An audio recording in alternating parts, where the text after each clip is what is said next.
All About Symbian and Mobile Industry Review.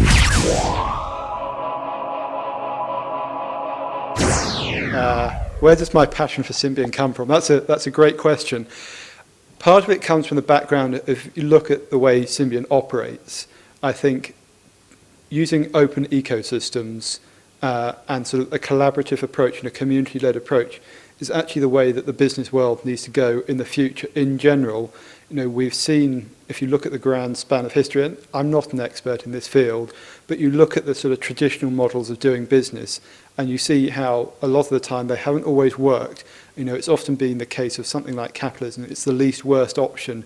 And can't you maybe move beyond that for a lot of processes? One accepts that it's not for everything, but with something like the Symbian Foundation, or Symbian in general, it's the common elements which there isn't any point arguing about or trying to compete on. This is where you need to come together to create enablers, because only that way will you create sort of the mobile vision that everyone has of sort of your life made easier by technology. That's going to happen through mobile, and it's only going to happen through an open ecosystem approach. Why Symbian in the first place? You know, that was why I've been able to maintain my interest in Symbian, because I genuinely believe it will build a better mobile future. You know, open is better. But, you know, why did I get into Symbian in the first place? Well, that's to do with trying to imitate Tarzan when I was 15 years old. And I was swinging across a river, and unfortunately I fell off, broke both my wrists, and it was about 4 weeks before my GCSE exams. I had to go and get something to make notes with, and that was the Cyan PDA, and that got me interested in Symbian, and that started learning about it, went to university, you know, went along to some Symbian lectures, heard more about it, and thought, this is something I'm interested in, and it kind of snowballed from there. So that's the initial interest, but as I say, the passion comes from, I think, the way it will change technology. It's the potential, and being able to communicate that to people, which is what we aim to do through All About Symbian, is really exciting. You know, people don't realise, you know, they look at, with amazement, a 5-megapixel phone on your camera, being able to call someone anywhere in the world at any time, that's nothing. You know, this is just the beginning. The potential of what comes next, you know, for improving lives all over the world in emerging countries. We're just seeing the first signs of it in improving economics, being the computer that's for everybody, everywhere. There's just so much there. And if you look at the developed world, the way technology can enhance lives and improve lives, access to information, which is a critical thing in creating a healthy society. Mobile is just, you know, people ask me about it, and I go, but you just don't understand, and even I don't. You know, you have to open your eyes, and the possibilities are just endless.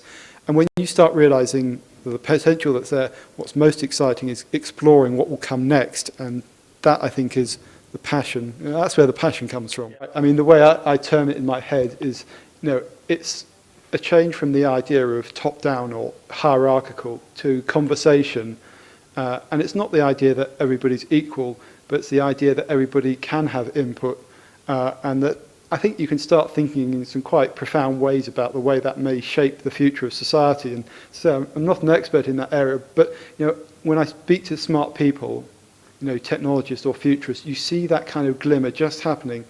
And as I say, it's sort of unbounded potential. So yes, putting it simply, it's sort of about communicating with other people, connecting with other people in a way that goes beyond, you know, just the person-to-person thing that has, you know, been the dominant discourse in history for the last 2,000 years. You know, you can get silly about this, of course, but it's not that difficult to imagine this is a technology that kind of moves us on. We look at the various revolutions. You know, you go back and you see the Iron Age and the Stone Age and all that sort of thing. In more recent time, it's been accelerating. You have the agricultural revolution and the industrial revolution, the way that shaped.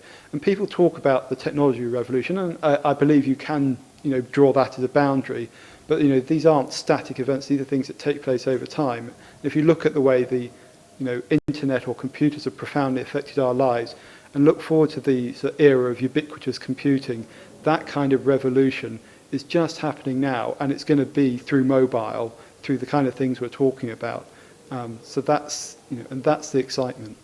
So my very first mobile phone, it was, I can't remember the model number, it was a Philips pay-as-you-go, it was on Virgin, But, that wasn't really my first phone. That was kind of the first one I bought for, $29.99 when I went off to university and wanted a way to communicate with home. My current mobile phone, well, actually, I'm in the fortunate position to be able to use more than one.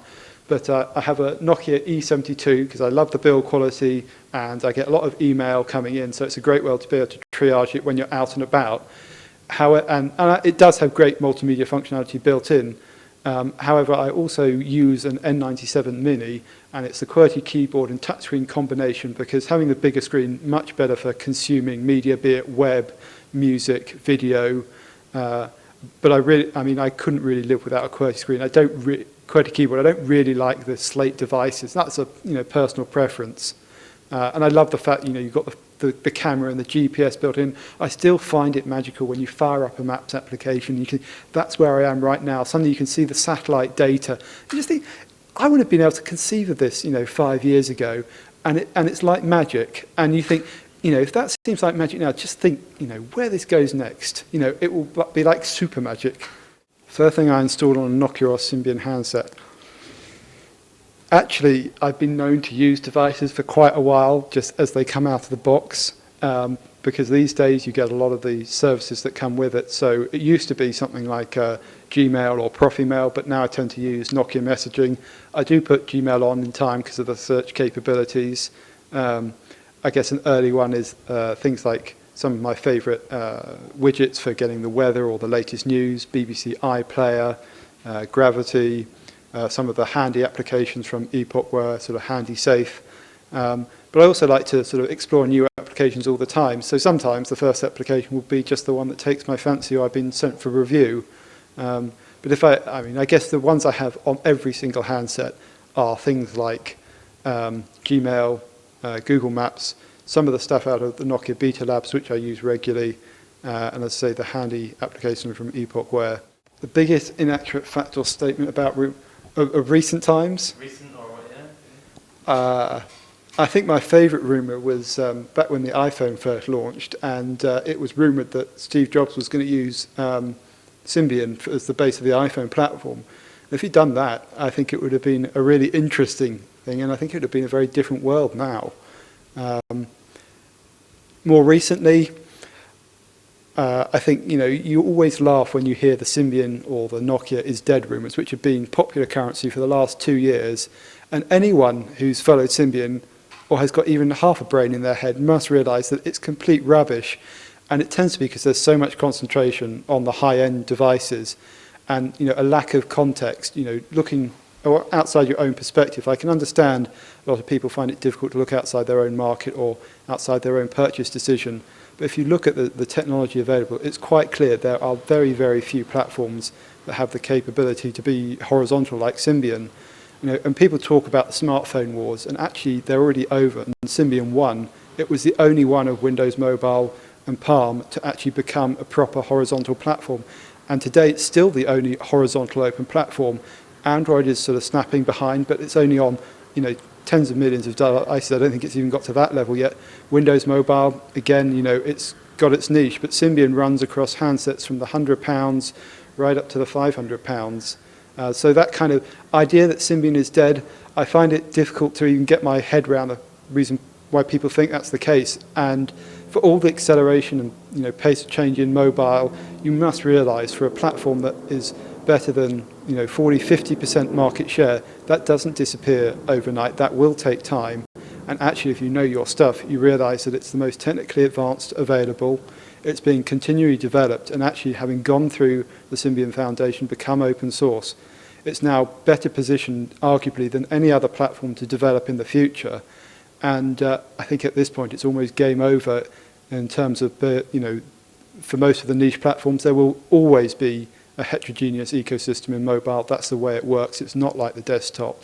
But to write off Symbian, that's probably the biggest irritation rumour I've heard. It's going to switch to MIMO, or Nokia's going to suddenly switch to Android and Windows Mobile. I think if they did, Google would be rubbing their hands and Microsoft would be very happy. But it's not going to happen because it's not about the platform actually anymore.